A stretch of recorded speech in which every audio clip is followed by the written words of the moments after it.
साहेबांमध्ये शरद पवारांनी 1.5 दिवसांचा गणपती बसवला होता। आता गणपती विसर्जन केलं, मात्र उंदीर मामा राहिला अशी टीका उत्तम जानकरांनी दत्ता भरणेंवर नाव न घेता केली। इंदापूरच्या सभेमध्ये जानकरांनी भरणेंना हा टोला लगावला। बारामतीमध्ये शरद पवारांनी 1.5 दिवसांचा गणपती बसवला होता, गणपतीचं विसर्जन केलं, मात्र उंदीर मामा राहिला अशी टीका उत्तम जानकर यांनी दत्ता भरणेंवर नाव न घेता केली। इंदापूरच्या सभेमध्ये जानकरांनी ही टीका केली। गणपतीची लोकप्रियता एवढी वाढली होती की हा गणपती दूध प्यायचा म्हणून महाराष्ट्रभर बोलबाला झाला होता। आणि एक दिवस बातमी आली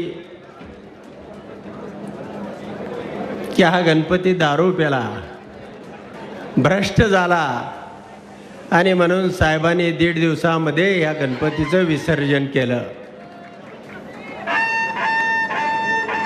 मित्रांनो, पण गणपतीचं विसर्जन केल्यानंतर गणपतीच्या पायाजवळ हा उंदीर मामा राहिला होता।